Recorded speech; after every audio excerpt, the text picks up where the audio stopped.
When it comes to quality sleep, Ashley has you covered with top mattress brands at winning prices and with special financing options available. You can snooze now and pay later. Plus, your mattress purchase helps give the gift of better sleep to children in need and U.S. Special Operations Forces. Visit your local Ashley store or shop online today and make every snooze count. Financing is subject to credit approval. See store or ashley.com for details.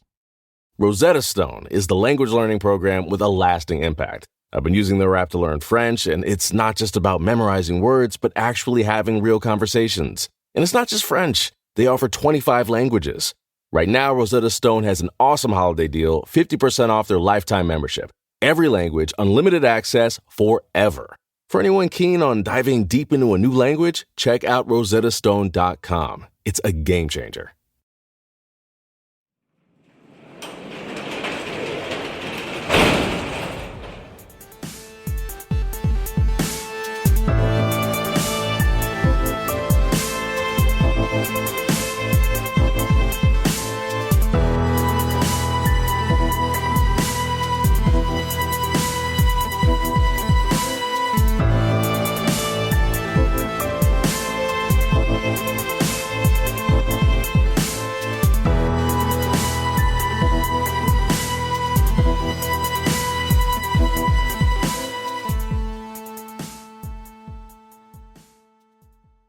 Welcome to True Crime Garage. Wherever you are, whatever you're doing, thanks for listening. I'm your host, Nick, and with me, as always, is a man that is very proud to know a lot of fathers. Here is the captain. This year at CrimeCon, I got a trophy for the best dad bod.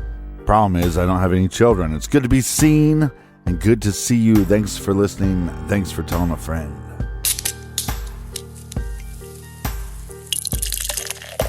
This week we are very happy to be featuring Grandma Fingers Pastry Sour Blueberry Cobbler. This is by the very creative minds over at Arkane Aleworks. This is a sour ale with blueberries, brown sugar, and cinnamon. 6% ABV, garage grade 4 out of 5 bottle caps. And here's some sweethearts that we would like to thank for this week's help with the beer fund. First up, a cheers to Terra Tea in Commercial Point, Ohio. And a big cheers to Stacy in Santa Rosa, California. And sticking in California, let's give a cheers to Christian in Fresno, California. And a big shout out to Stuart in LaGrange, Georgia. Next up, Captain, we have a cheers to Jessica in Atlanta, Georgia. And last but certainly not least, we have a double cheers to Mary Ellen and Sean, both loyal TCG listeners. Everyone we just mentioned went to truecrimegarage.com and they helped us out with this week's beer fund. Yeah, give me a BWRUN beer run. Thanks for joining us. If you need more True Crime Garage in your earballs, go check out our show on Stitcher Premium called Off the Record. If you're not listening, you don't know. And that's enough of the business. All right, everybody, gather around, grab a chair, grab a beer. Let's talk some true crime.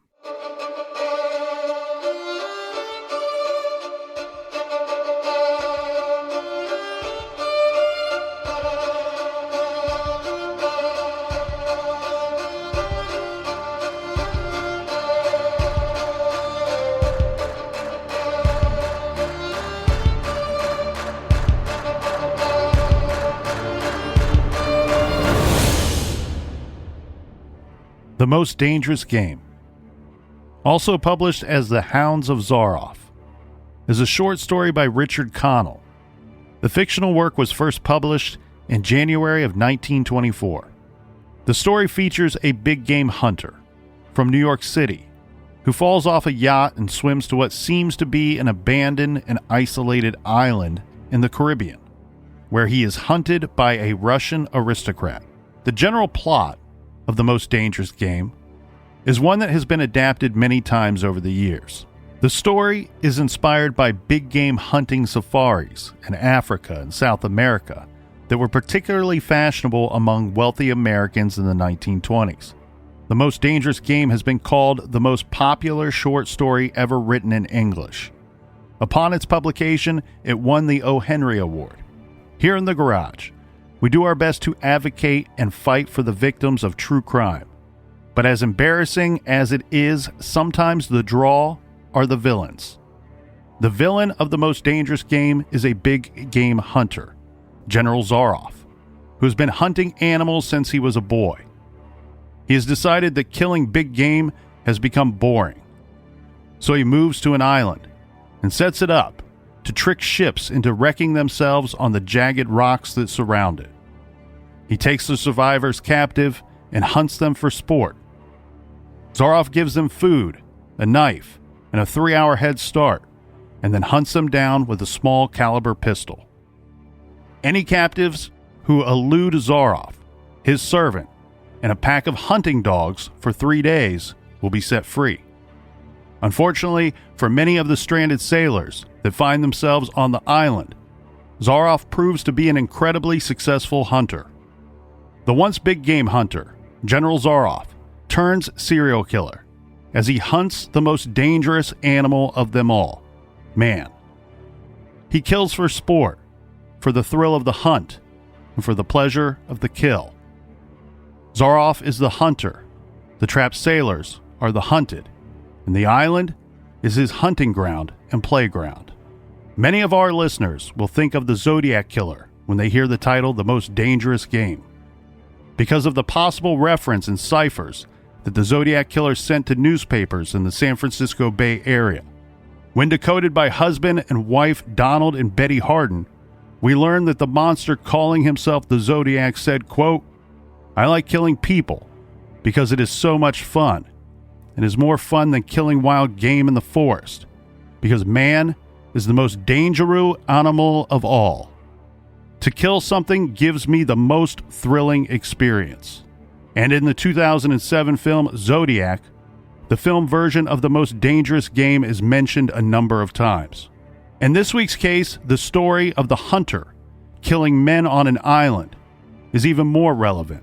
But really, anytime we are discussing humans hunting humans, it is relevant, especially when discussing organized and methodical serial killers, because that is what they do.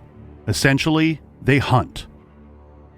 The majority of these types are obsessed with sexual violence. Legendary FBI profiler Roy Hazelwood called these types the Great White Sharks. In his book Dark Dreams, he goes through all the theories about what goes into the creation of a sexual criminal and organized sexual and hate-motivated serial killers. In the end, he reminds us that the most obvious and the most frightening explanation of all is that some offenders commit sexual violent crimes simply because they want to. They like it, and they have no regard for what the rest of society thinks. John Douglas, maybe the most famous FBI profiler of all, wrote in his 1995 book Mindhunter, "Serial killers play a most dangerous game. The more we understand the way they play, the more we can stack the odds against them." This is True Crime Garage.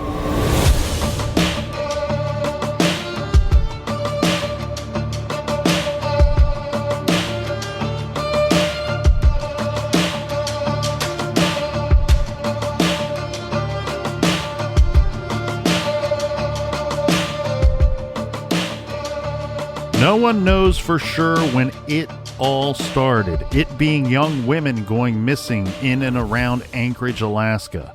Some say it was 1980. Others say it was as early as Christmas of 1971. The only person who knows for sure ain't talking. We will start off in the winter of 1981 in Anchorage, Alaska. Us in the lower 48, when we think of Alaska, we think of the cold and the snow. The average temperature in Alaska in December is between 13 and 25 degrees. The population of the city of Anchorage at the end of 1981 would be right around 175,000 people. On December 2nd, 1981, Andrea Altieri was reported missing by her girlfriend. She told police at the time of filing the report that Andrea worked as an exotic dancer in downtown Anchorage, and she was last seen going to meet an unknown male for a photo shoot. Andrea never returned home. She was last seen taking a checker cab to the Boniface Mall around 11 p.m. This is in Anchorage, Alaska. According to our friends over at the Charlie Project, Andrea Altieri was also known by her stage name Enchantment, and by a nickname Fish. The young woman is described as a white female, adult with a medium complexion, 24 years of age. She was reported as being 5 foot 5 inches tall and 120 pounds. Miss Altieri had medium to long brown hair that she wore straightened and had brown eyes. She was last seen wearing a black leather jacket, red sweater, blue jeans, brown cowboy boots, and may have been carrying a small flowered makeup bag and a black zipper purse. Andrea was also reported to have been wearing some very distinctive items. And anytime, Captain, that we're talking about a missing person, we've always said this: if you can't find the person, you hope to at least find some of the items that they had on their person when they went missing. And it helps to have distinctive, specific items. We've seen that in several cases that we've covered. Here, the distinctive items that are listed are a gold-colored ring with 1 pearl, a golden-colored ring with 2 pearls, an antique wedding band set with a rose-set top, and a custom-made golden necklace shaped like a salmon with a diamond set as the eye. The rumors I saw say that she was offered $300 for a photo shoot with this unknown male. So that's a lot of money. That's an attractive offer to someone to go out on this photo shoot. Be probably roughly around $3,000 in today's money. Yeah, that was nearly 40 years ago, so I don't know the translation here, if you would, about the money, but $300 is still a lot of coin today. Now, we have no one that says that they ever saw Andrea again, and we have her friends, we have her mother, and the Alaska State Troopers who have looked for Andrea for years. And of course, foul play is suspected in Altieri's case due to the circumstances involved. Now, we say we don't know when it really started because it is anyone's guess. It could be when young women started to go missing. We have Megan Emmerich, Mary Thill, and Roxanne Eastland. These women range in age from 17 to 24. All three were reported missing between July 1973 and June of 1980. All were reported missing under similar circumstances. And they had all made some type of arrangement with an unknown male to meet for money. Some were offered money for a photo shoot, some for lunch, some for sex. Just like Andrea Altieri, they have never been seen again. So all these women go missing in the 70s and 80s, and we don't know if it's by the same person. We know all the women were propositioned with an opportunity. Do we know how these individuals were connecting with these women? Because obviously there wasn't the internet back then. My guess would be at their work or however they were earning their money would be where this opportunity came from in each of these circumstances. I can't say for certain. We're going off of somewhat vague details that are ranging from 40 to almost 50 years old. The other thing here, Captain, is when we talk about it, when it started, it also could be when bodies started to turn up. Now, there was a girl found on Christmas Day, 1971. This was 17-year-old Celia Van Zanten. And then there was the unidentifiable remains that were located in July of 1980. Workmen discovered skeletal remains in a shallow grave while working on some power lines. The body was very decomposed, indicating her death had occurred months earlier. Authorities hoped that maybe some of the items found with the remains would lead to an identification of this individual. These items were a brown leather hip-length jacket, a light-colored knitted sleeveless shirt, blue jeans, and red knee-high, high-heeled zip-up boots. A box of Salem matches were found in a pocket of her jacket, indicating this person may have been a smoker. The victim was also wearing several pieces of jewelry, a handmade metal bracelet with 3 turquoise stones, a copper necklace containing shell beads and heart pendant, and a Timex wristwatch, and gold-plated twisted metal hoop earrings. When this person is found, these items are listed, pictured, and sent out to the public asking for the public's help. Can you help us to identify this person that we have found?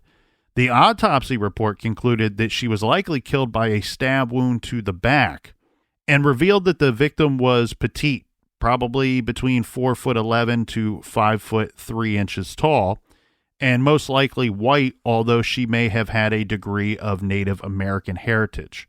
Her hair color ranged from light brown to strawberry blonde. Again, these remains are very decomposed. They don't know who they're looking at. Some of the things that they are observing and taking note of, they cannot say for certain because of the decomposition that has taken place. Right. They believe that this individual would have been most likely between the ages of 16 and 25. Now, the interesting thing that jumps off the page here to me, Captain, is she's falling right in that age range of women that have gone missing. Right. And the body that has already turned up. Well, and just like you were saying, because of their ages, because of the manner in which they're found or not found, you can't rule out the possibility that they're all connected. So this person, whoever she may be, to this very day is yet to be properly identified. And she is known as Eklutna Annie. And this is simply because she was found near Eklutna Lake Road in Eklutna area of Anchorage, Alaska. The same month, in that same very area, and with this one, the authorities will have much more luck. There were additional remains found. There were remains found in a gravel pit, and they were listed as badly decomposed as well. She was later identified as Joanna Messina. 2 months later, 41-year-old Lisa Futrell was reported missing. Lisa was reported to last be seen leaving her job for a date. Lisa was a dancer at a club in Anchorage. Then in November of 1981, 23-year-old Sherry Morrow, also known as Sherry Graves and known as Georgia at the club where she danced at this busy show bar on 4th Avenue in Anchorage. We have these people going missing, and we have some bodies turning up. And all of this, with the bodies turning up, this takes us right back around full circle to the lady that we first discussed, Andrea Altieri, reported missing early December 1981. Notice in the missing persons reports, as far as the months go, when these young women are going missing, they are sort of all over the shop, right? They're going missing in all kinds of different months throughout these years. But it's no surprise that given the cold temperatures and the amount of snow in Alaska that we are finding bodies. When we are finding bodies, it is limited to the summer months, or at least the warmer months. Well, this story will really start to heat up in September of 1982. Remember Sherry Morrow that we just discussed? So this is when the body of exotic dancer Sherry Morrow was found near the Nick River by 2 off-duty police officers who were out moose hunting. I want to read this article because it really lays everything out nicely, especially when it comes to the thoughts of the investigators when Sherry Morrow's body was found. Now, the headline reads, "More Graves Sought After Dancer Found." And the article reads, Alaska State Troopers are expected to search for more graves on the Willow Scrub sandbars of the Nick River, where moose hunters discovered the body of a missing dancer earlier this month. But troopers and Anchorage police say they doubt the murder of 24-year-old Sherry Morrow is related to the disappearance of at least 3 other dancers from Anchorage since June of 1980.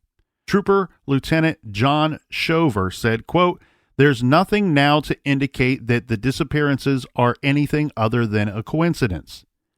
As Anchorage police investigator Maxine Farrell put it, quote, "We don't believe that we have a mass murderer out here, some psycho knocking off girls, but we have to cover every possibility." Miss Morrow, also known as Sherry Graves, worked at a club on Anchorage's 4th Avenue. She vanished November 17th, 1981, leaving her belongings behind. Her body was found September 12th in a shallow grave on a sandbar a mile below the bridge on the Palmer Alternate Highway. Quote, "We've got to keep those other girls in the back of our minds," said Trooper Homicide Investigator Lyle Hogsvan. The moose hunter said he was checking the area around his campsite to see if I could stir something up before dark when he discovered Miss Morrow's body. The hunter, an off-duty officer, said at first he was unsure what he had found, but was suspicious because he had also found a boot and a jacket nearby. 2 of the other missing dancers have been identified as Roxanne Eastland, last seen leaving for a date on June 28, 1980, and Lisa Futrell, last seen leaving her job for a date on September 7th, 1980. Yeah, this all seems pretty familiar. We have these women that are either working as sex workers or they're working as strippers, getting opportunities by some guy, and not just a decent opportunity. These are lucrative opportunities, never seen again. But Alaska's a big area, so how much distance are we seeing between where the bodies are discovered? I don't have the information right in front of me here, Captain. It's probably a good amount of distance. The difference is in a couple of the cases, there's not a lot of distance. They're found in the same area. I'm just wondering how close to like the Gilgo Beach. Well, in that situation, they were walking distance apart. I mean, right. You walk down the street and you're finding another body. Doesn't seem familiar to like the Long Island serial killer murders. Well, that's just it. With all these serial cases, they usually seem very familiar. There's a lot of similarities that go into the procuring the victims and the disposal of victims and so forth and so on. And then when you get knee deep into it, then you start to really realize the complexity of each case and that there are some things that are very unique to each case, and that's what we're going to see here. What is not so obvious is that you can't just look at a situation and go, okay, well, we got a bunch of women that are missing, and wait, now we got a bunch of bodies that are turning up, and the missing are not the same as the bodies that are turning up, because unfortunately the bodies that are turning up are no longer missing. Right. And you can't just look at that situation and go, well, we got a serial offender here. We got one guy that's, as the one officer put it in that article so bluntly, we don't think that we have some psycho running around knocking off girls. You have 3 different officers that were there looking for additional bodies. That's what's interesting. We found one body, Sherry Morrow's body, in this area. We're here not only looking for additional evidence in her homicide, they publicly state we're also here looking for other bodies. That is, of course, because we have the missing women that have still not been found.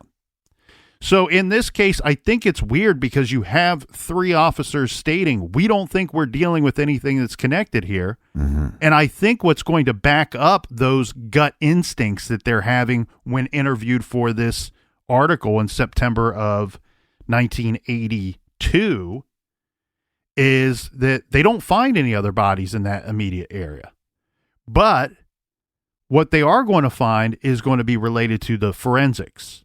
So in Sherry Morrow's case, it took about 2 weeks to identify her remains, to figure out who are we looking at here. Now, you heard what was said in the article. This victim and the other missing dancers are probably just a coincidence. But it's the forensic work conducted that will tell us otherwise. And that is because investigators found a spent .223 shell casing. The casing makes sense, okay, considering that they were able to determine that Sherry Morrow was shot in the back. Right.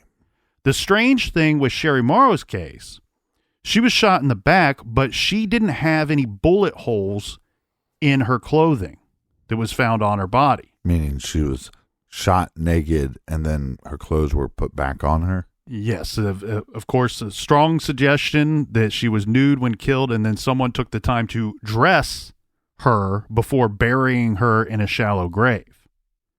So, of course, they would hope to find a shell casing, and they did. They found it near Sherry Morrow's body. But what makes this even more interesting, and of course investigators are going to learn this fact after this article was printed, they find out that 2 years prior to that incident, 2 other women had been found in similar circumstances. The first was that Eklutna Annie, who's never been identified. The second was a topless dancer named Joanna Mosina. In the Eklutna Annie case, evidence showed that the body had been buried at one time, but had been unearthed by animals. So when she was discovered, she's above ground. But they have all this evidence that someone took the time to bury this victim. Joanna was the one that was found nearby Eklutna Annie in a gravel pit. So they found a .223 shell casing at one of these sites as well. So now things are starting to look a lot different. You have 2 bodies found near one another. One body is that of a dancer, and you have a .223 casing from one of the burials. Then 2 years later, you find the body of another dancer, Sherry Morrow, and find a .223 casing in the dirt alongside her body. So you might have a bunch of missing young women and bodies popping up, but now you have strong reason to believe that these 3, at least these 3 homicides, are connected.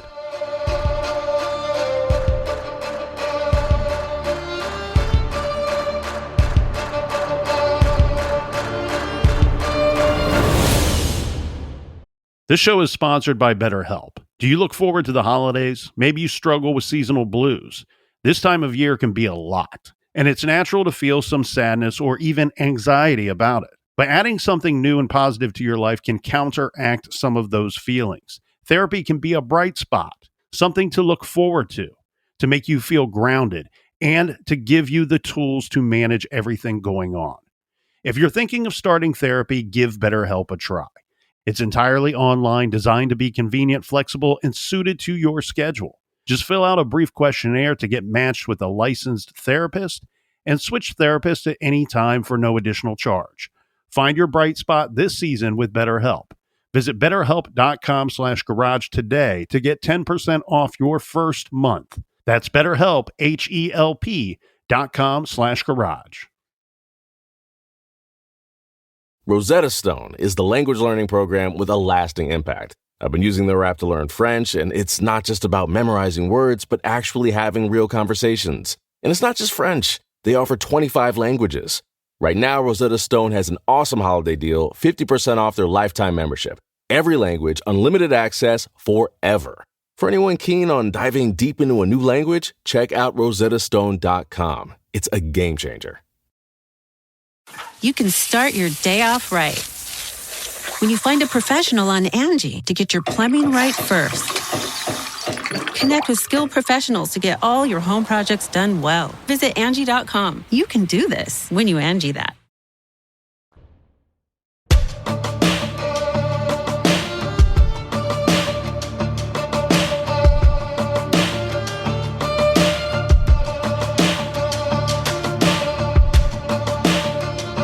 Welcome back. Cheers to the people in the front and in the back.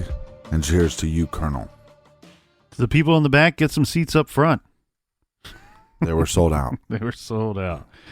All right. We talked about, now we have some things showing us that some of these cases are probably connected. So let's fast forward about a year. Okay. This is going to take us to September of 1983.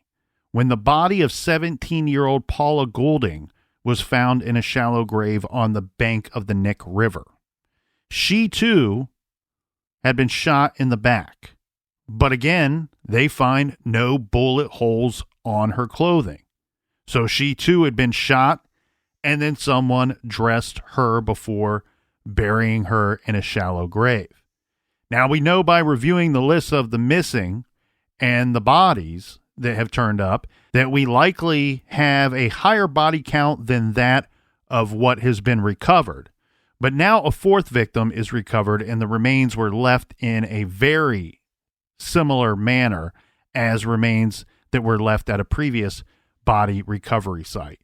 So we're seeing a lot of a lot of connection between some of these victims. Yeah, and then similarities. you still have several that are out there and that are missing. And as you pointed out earlier, Captain, this is a big area. There's lots of space to hide things should one want to. Well, and the weather doesn't cooperate with the discovery of the bodies either. If a girl is taken and she's murdered and then placed into the woods, and then you have weeks of snow and weeks of winter, that really hinders the investigation. Well, and in some of these cases, you feel like maybe there's a little luck involved for the investigators because the bodies weren't buried very deep. These are extremely shallow graves. Right. And animals are plentiful in this area and have unearthed at least one of the victims. And you wonder, had somebody gone to a more greater effort, then maybe these bodies may not have been ever recovered. Right. Now, let's get into some info. This is from another news article. This time, listen to how the general thoughts and suspicions of the case, how they have changed somewhat dramatically in the last year. And some of these officers and detectives that are quoted in this article are the same that were quoted in the previous one that we reviewed. This article is titled, 2 More Names May Be Added to List of Missing Bar Dancers. And it reads, homicide investigators are trying to determine whether 2 more names should be added to the growing list of bar dancers who have vanished from Anchorage since 1980. Frustrated police fear 6 women on the list may be dead. Their bodies hidden in the vast Anchorage expanses. They already know that a 7th woman is dead. While they say there may be more than one killer, investigators suspect that one man may have murdered them all. Quote, he's still here, says Maxine Farrell. She's an Anchorage police homicide investigator who's been tracking the missing women for at least 2 years. She goes on to say the publicity might have pushed him under a little, but he's here. They, the victims, they're going off with somebody they trust, she says. I believe he's in his late 30s, early 40s, probably clean cut and soft-spoken, to where the girls feel really safe with him. He may be affluent. If not, he pretends to be. These girls aren't stupid. He's got to be able to show he can pay. I don't think they just ran away. These girls are leaving behind things they would not normally leave. So far, at least 7 women, most in their 20s with light hair, most new in town, new to Anchorage, have disappeared under strikingly similar circumstances.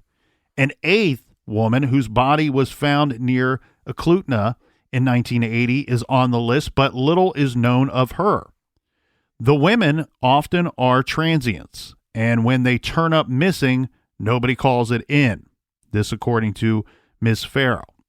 Hunters in 1982 found one of the 7, that was the 23-year-old Sherry Morrow, buried on a sandbar near the Nick River. This is about 25 miles north of Anchorage.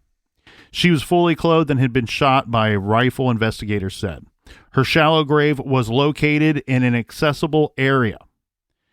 A second partially decomposed body has yet to be identified, was unearthed nearby earlier this month. She, too, had been shot and appeared to have been dressed. Her grave was in a nearly inaccessible remote area. Police think she is one of the missing dancers, but are awaiting dental records from Hawaii to be sure. Ms. Farrell says records checks now indicate 2 more women may fit a profile compiled by police. They are Kathy Disher, age 23, who disappeared late last year, and Deline Frey, 20, who was reported missing in September, but may have vanished in March. Ms. Farrell goes on to say, they make me suspicious enough to take a closer look. Also missing are 6 other women. The first was reported missing in August of 1980, the most recent in April of 1983. Most are dancers at topless and bottomless clubs and bars, police say. One worked in a massage parlor. At least one had been arrested for prostitution, and others were known to the members of the Anchorage Police Vice Squad. Many of them had close contact with their families and friends before they dropped out of sight, she says.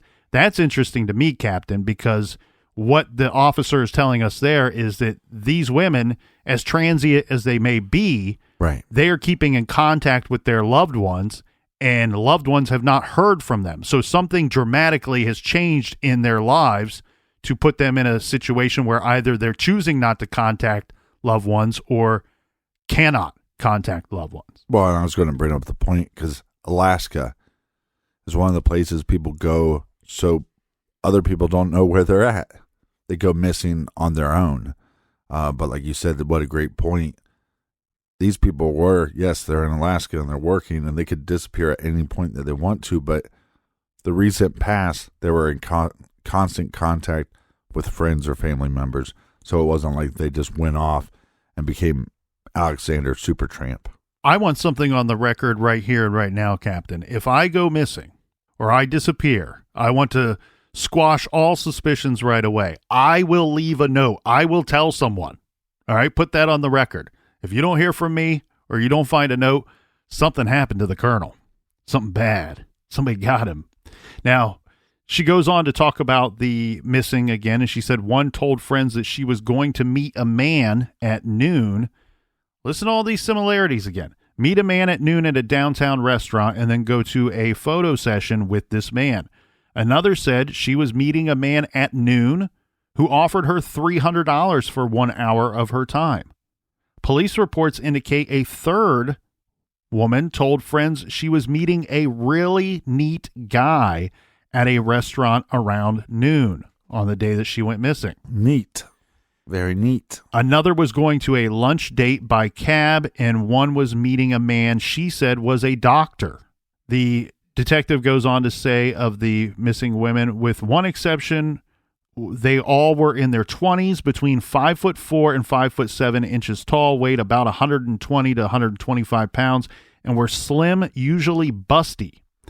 Sergeant Lyle Hogsvan, an Alaska State Trooper investigator working the cases, says police are trying to assemble a psychological profile to assist the investigation.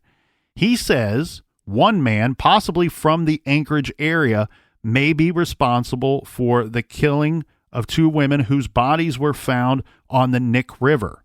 Quote, the graves were so similar. Shallow, he says. No great effort was made to bury them. There may not have been time. Just to know the area where he took the girls, yeah, it's a local, meaning the suspect. Searchers stalked the river's sandbars during the past weekend looking for more bodies, but came up empty-handed. Checks with other states for similar crimes have added nothing. Meanwhile, troopers are compiling a list of names to feed into a computer in hopes of finding another thread. Quote, it's extremely frustrating. You think you've got things going, but then boom, you're back to square one, Hogsvan says. If it is a mass killer, maybe he's on a mission or something. Maybe he's got a fetish he's got to do. But they are coming more frequently, meaning the bodies, when he says they at the end of the article. Now, that article's a little long, and I apologize for that, but there's a lot of interesting things in there. And to me, this is something that I've believed for years and had several discussions with others about, specifically some detectives who hold profilers and FBI agents in very high regard and sometimes higher than they hold themselves. And I've always kind of thought, like, yeah, there are people that go to school that are educated, that are trained in the ways of criminal profiling. Right. But, Captain, you and I have been looking at cases that are much older than when profiling really came to be. And one thing that I've always seen in this article fully shows that really at their core, detectives profile a case. They profile the offender, the area where a body is found, the circumstances under which the person went missing, They profile the victimology. Right. We see that right here in this article where one of the officers is talking about what types of girls are going missing and turning up dead, where they're working, about their ages, and really making a connection between the victims, that they don't know each other, may not know each other, but they're similar people living similar lifestyles in similar areas. Then the other officer goes on to say, look, this might be why one person would be out here killing all these women, and I believe he's a local, and here's why, and backs it up with some thoughts and suspicions. So in a way, they are profilers. Well, and at this point in the case, that's all that investigators can do is profile. But we get a break in the case because one of the victims gets away. Yeah, that's what's so interesting in this case, because here we have two newspaper articles that are almost exactly 1 year apart, where the investigators who, one, were tracking the missing women, and two, are investigating the bodies that they are finding, say two completely different things. First, a year ago, we don't think these are connected. We know enough about the streets, we know enough about the victims in the area that we're working, that our gut tells us not connected. Fast forward 1 year later, completely different song and dance. All of them are saying there's a chance that they're not connected, but now we feel, based off of what we've learned about the victims in the last year, what we've learned about the forensics and the evidence that we're finding at these body recovery sites, that they very likely are connected. So much so that they're going out of their way to tell the general public the women that are still missing, that we've not even recovered yet, we think are probably connected to what we are finding here. So when you think about all that has changed in the case over the course of that year, the evidence has changed, and there's more concrete ways to link the victims together. They are from the same area, living similar lifestyles. Some are missing under similar circumstances. Bodies are being found near one another and killed and or left in the same manner. All of that is happening. But the other thing that happened in this case is Cindy Paulson. Cindy Paulson happened. Cindy was only 17 years old, and she is scratching by, working as a dancer and sex worker and living in Anchorage, Alaska. On our timeline, technically, we are going back about 3 months, Captain. So now it's the middle of June 1983. Right. Cindy is out working, and she gets in this guy's car. The guy is fairly average looking, a little on the ugly side. He's got pock marks on his face and glasses, and wears glasses. He offers Cindy $200 for oral sex. Now, this is quite a bit above the normal street rate, and she accepts. Yeah, because in Columbus, you can go to Main Street and get a blowjob for a cheeseburger. Well, the two of them agree to drive somewhere, and at some point, this man pulls a gun on her. Mm-hmm. He tells her that he is going to take his time, and they are going to do what he wants, and if she cooperates, no one will get hurt. If she doesn't do as he says, or if he's going to create problems for him, he is going to kill her. Yeah, he basically says, look, you're going to chalk this up to a bad experience. You picked the wrong guy. And maybe from now on, if you do what I tell you to do, I'm going to let you free. You're going to be safe. And from just now on, you might want to be more careful on which individuals you pick up. He then put some handcuffs on the young woman and then drove her to what she could only assume was his home, where he sexually assaulted her and tortured her. At one point, he raped her on a black bearskin rug. She was in this guy's basement for a couple of hours. He even briefly took a nap during the ordeal.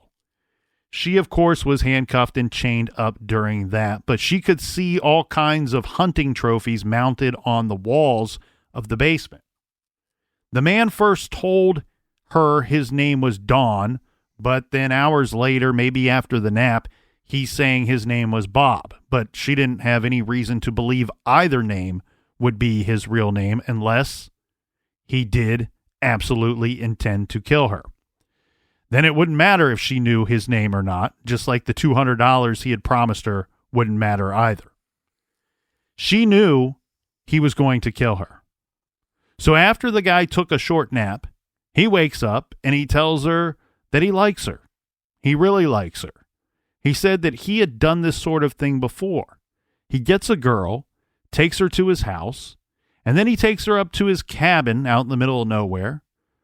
The two of them will spend a couple days there, and when he is done, he flies the girls back, gives them some money, and lets them go. But he said he really liked her, so he might be spending more time with her than he did with the others. Eventually, the guy drives the two of them to a local airfield. This is Merrill Field Airport, where he has a small blue and white plane waiting. The man parked the car and got out and told the still handcuffed Cindy, "You're not to move or else, because if you start moving and making a bunch of noise, well, then you are going to get me very angry. And when I get angry, I shoot girls. So she better not upset him." After he left the car to load the plane, Cindy Paulson threw her body into the driver's seat and opened the door. She doesn't have any shoes on. Her hands are cuffed, but she sprinted to the nearest road that she could find. The man turned around and saw her running. Now, keep in mind, this is in the middle of the night. Mm-hmm. Well, early in the morning, it's still very dark out. The man goes running after her with his gun. She runs out onto 5th Avenue at about 5 a.m. in the morning. She's beat up and handcuffed. Thank God there was someone out on the road, a trucker driving his big rig. And thank God, again, this guy stopped to help Cindy. She jumps in the truck and the two speed off. Now, the guy chasing after Cindy got so close to the truck, close enough that the Good Samaritan driver could see that she was being chased by a man with a gun. Right. Not just a man. This man was armed and looked like he was ready to use it. Once in the truck, they're driving off. Cindy asked the driver to take her to a motel where her boyfriend was staying. There's some arguing back and forth between the trucker and Cindy about where they should be going. The trucker really felt like they should be going to the police station. Right. Cindy wanted nothing to do with anything and only wanted to get to the motel.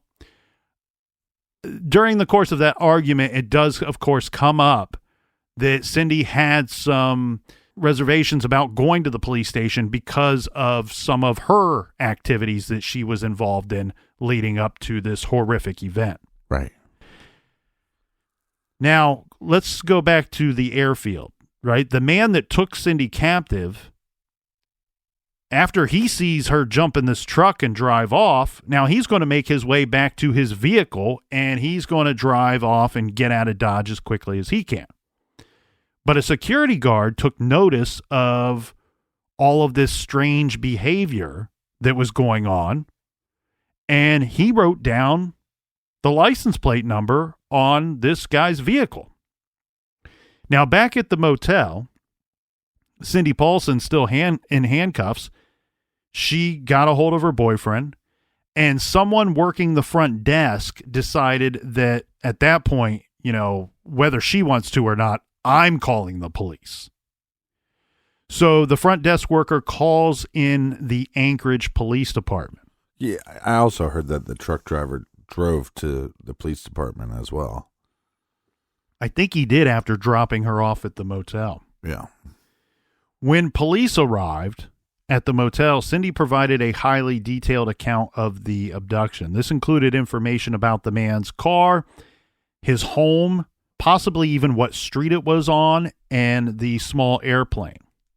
She described her attacker as a white male, medium build, 5'6" tall, 170 pounds, with short brown hair, with crossed front teeth and acne scars on his face.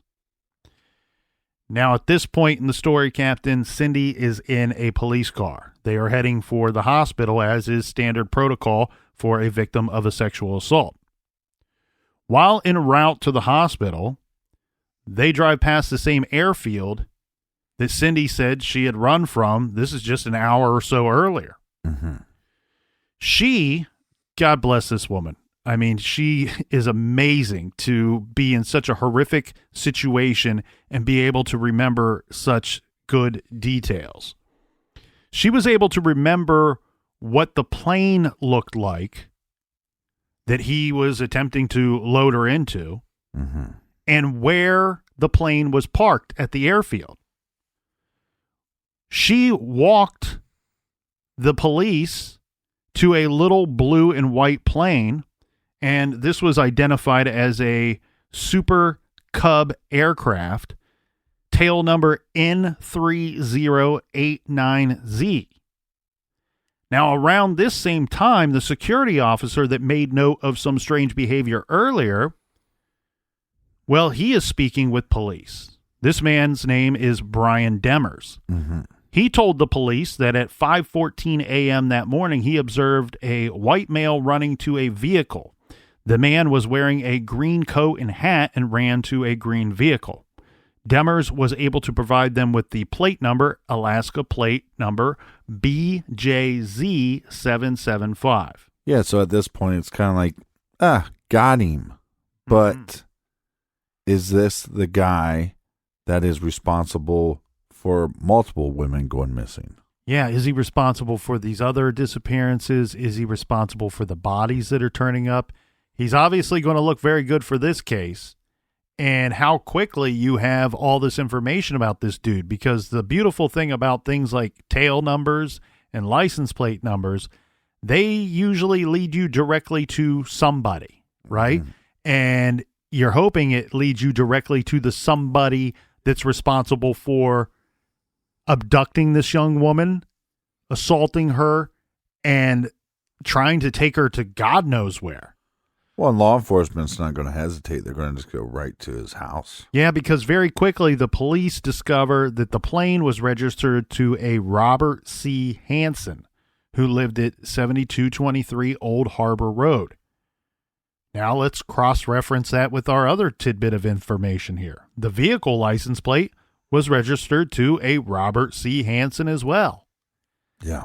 Now, as far as this investigation is concerned, we're cooking with gas.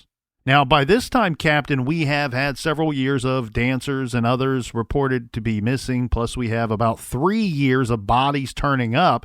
So, of course, police and detectives are fully aware that something is going on. They believe they have some cases that might be connected, maybe they're not. That is in part because when we are investigating the disappearances and the homicides, they took to the streets and to the show bars and to the clubs, asking the traditional questions. Is there anyone you suspect of harming so-and-so? Mm-hmm. Or were there any Johns that this victim was afraid of and told you about? Maybe somebody got rough with her, or maybe somebody roughed up this woman. And after doing the legwork, police detectives had themselves a list of 15 to 20 suspects, depending on which detective you spoke to. This Robert C. Hansen, whose car was seen at the airfield where Cindy escaped her captor, Cindy, independently of the security guard's account, identifies the plane that belongs to Robert C. Hansen. The security guard, independently of Cindy, identifies the vehicle as belonging to Robert C. Hansen. Right. So, again, things are lining up nicely for police that this abduction and rape case should go quite smoothly for them. But is it connected to any of the other cases? That's the big question mark, because Robert C. Hansen was not a name that the responding officers, and more importantly, Detective Flothy, who would catch the case, none of them are familiar with this name, and the name Robert Hansen certainly didn't appear on any current suspect list. And on top of that, when law enforcement goes to talk to Hansen, he denies knowing Cindy at all.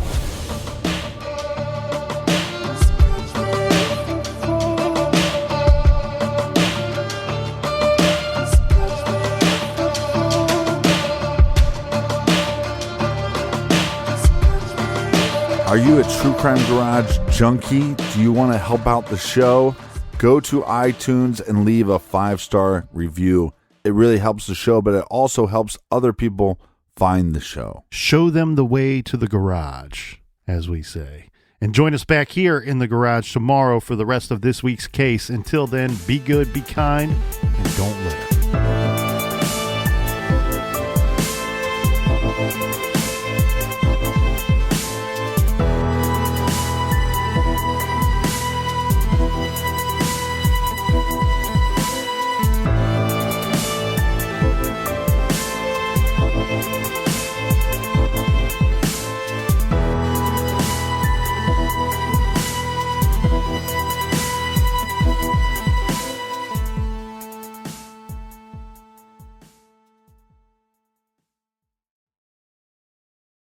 The Angie's List you know and trust is now Angie, and we're so much more than just a list. We still connect you with top local pros and show you ratings and reviews, but now we also let you compare upfront prices on hundreds of projects and book a service instantly. We can even handle the rest of your project from start to finish. So remember, Angie's List is now Angie, and we're here to get your job done right. Get started at Angie.com. That's ANGI, or download the app today.